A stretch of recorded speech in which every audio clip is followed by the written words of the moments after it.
Vamos conversar agora com a Cíntia Betts. Ela é diretora executiva da ONG Plan International Brasil, para nos trazer exatamente a visão, né, de uma mulher que está justamente trabalhando nessa área, né? Qual que é a visão que a senhora tem desse retrocesso, né? Que é um retrocesso, está claro, mas como é que a senhora acompanhou essa votação ontem no Congresso, Cíntia? Boa tarde. Boa tarde, prazer estar aqui com vocês. Em primeiro lugar, espero que depois da nossa entrevista vocês me considerem uma mulher moderada. A gente vem aqui, né, o conceito da mulher moderada. Na Plan, a gente trabalha muito a questão da prevenção a violências contra meninas, e para a gente é um retrocesso, realmente é voltar quase 100 anos quando a gente está falando sobre isso, porque a gente até tem o apelido do PL como gravidez infantil, o PL da gravidez infantil. Por quê? Porque a maior parte das pessoas que serão afetadas serão as meninas. 60% dos casos que estão previstos de acordo com o aborto legal são meninas de até 13 anos de idade. São essas meninas que terão seu direito suspenso. São meninas que já passaram por uma violência muito forte, que foi o abuso, geralmente de alguém muito próximo a ela. Mais de 70% dos casos do abuso sofrido por meninas é realizado por pessoas muito próximas a elas, dentro das próprias residências onde elas moram. Então, a gente está falando de um ataque aos direitos de crianças, porque meninas de até 13 anos são crianças, e mulheres que são estupradas, e mulheres que correm risco de vida por problemas durante a gravidez. A gente está falando de um retrocesso. Realmente, ninguém está aqui falando de descriminalizar o aborto, que são outros temas que são discutidos em outros fóruns. A gente está falando de não retroceder a um direito já conquistado, para que essas crianças continuem sendo prioridade absoluta de proteção de nós enquanto sociedade. Só para trazer alguns dados aqui, no ano passado, mais de 12 mil meninas de 8 a 14 anos se tornaram mães, existindo o direito ao aborto legal. Imagina se isso for suspenso. Quantas meninas mais se tornaram mães? Né? Então, o impacto na vida dessas meninas, primeiro, elas não estão prontas para serem mães, nem física, nem psicologicamente, e todo o impacto que a gente tem na vida dela, né? Na vida dela, que ela não está preparada e ela não deve ser mãe. Criança não é mãe, menina não é mãe, e estuprador não é pai. Cíntia, pela lista que o Diego acabou de ler aí dos parlamentares, né, que assinaram a PL anti-aborto, você tem alguma esperança? Né? Ali está cheio de delegados, né, militares, toda a tropa bolsonarista e tal. Existe alguma esperança de que esse PL não passe na Câmara? Ou isso já está resolvido e não tem mais jeito? Olha, nós não estamos otimistas com relação a isso, né? E os nomes que foram citados, além de todos os demais que estão apoiando, realmente a gente não tem muita esperança, principalmente por essa medida de urgência que foi votada. Então não vai ter discussão em comissões, não vai ter um aprofundamento a respeito desse tema. O que a gente está tentando enquanto sociedade é mobilizar mais pessoas, vão ter atos aí nas ruas e tudo mais, mas assim, a gente precisa e vai ter que contar com o veto do presidente. Né? A gente precisa que a sociedade se mobilize e anote esses nomes para quando chegar no momento da eleição, pensar são essas pessoas que a gente quer que continuem representando a gente. Mas assim, a gente está muito, muito pessimista com relação a isso, infelizmente. Eu também espero que o presidente Lula vete isso. Mas o que que acontece? Aí volta lá para a Câmara e tal, e eles derrubam o veto. Quer dizer, Exato, exato. Então, assim, essa noite, né, foi uma noite muito difícil para todas as pessoas que trabalham com esse tema, porque é essa questão da desesperança, né? A gente fica assim, e a gente trabalha com isso diariamente, a gente vê isso muito próximo, né? Então, a gente vê essa questão das meninas e o que vai acontecer daqui para frente. Isso é um retrocesso, assim, inimaginável, né? Por mais que a gente pense em tudo que a gente tem passado no Brasil nos últimos tempos, a gente está passando do limite que a gente esperava. A gente fala até o Conto de Aia, que é uma minissérie, que é uma série que fala sobre um futuro, né, um mundo que as mulheres não têm mais direito sobre os seus corpos. A gente está trazendo isso para a realidade, uma realidade muito difícil, muito triste e muito longe de vários países que estão se desenvolvendo e estão lutando pelos direitos das pessoas, principalmente das crianças e adolescentes. Cíntia, eu queria saber de você. Você iniciou dizendo que você é uma mulher moderada. Eu queria saber de você o que você espera desse conceito que o Arthur Lira colocou. Eu não sei. Vamos ver o nome que ele vai indicar, né? Até para a gente poder ver se o nosso conceito de moderada é o mesmo que o dele. Eu acho que moderada é uma pessoa que vai conseguir conversar com todo mundo, né? Com todos os focos, mas assim, eu espero que a pessoa moderada saiba o impacto que isso causa na vida de uma criança, né? O impacto que esse projeto de lei pode causar na vida de uma mulher que foi violentada. Então, assim, que ela consiga entender que por causa de mulheres que lutaram pelos direitos de outras mulheres, que hoje a gente está aqui conversando, que hoje a gente tem direito ao voto, mulheres que possam não ter sido consideradas moderadas no seu tempo, né? Mas que foi por causa delas que hoje existe deputada mulher que teve a condição de ser eleita por mulheres que votaram nela.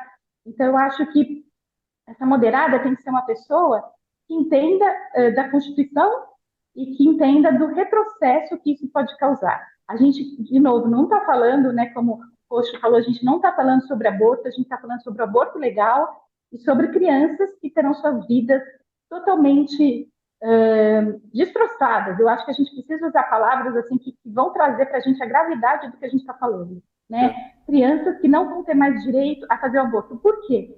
Até a Raquel trouxe um dado, é muito difícil a gente conseguir identificar a gravidez no início. Então, às vezes a gente sabe que essa menina está grávida na 23ª semana e tudo mais, então ela não vai mais poder fazer o aborto. Isso é uma realidade que a gente tem no nosso país. Então, a gente está criminalizando essa menina e a gente não está olhando para a violência que ela já sofreu. Então, a menina que foi violentada, ela vai continuar sendo violentada e violada pelos seus direitos, mas aí vai mudar o violador. A gente está falando do Estado violando, da sociedade violando, e todo mundo que devia cuidar dela não está fazendo o seu papel. Exato. Então, assim, Era isso que eu queria te perguntar. Né? Você não sente uma frustração diante dessa aberração que está acontecendo em Brasília?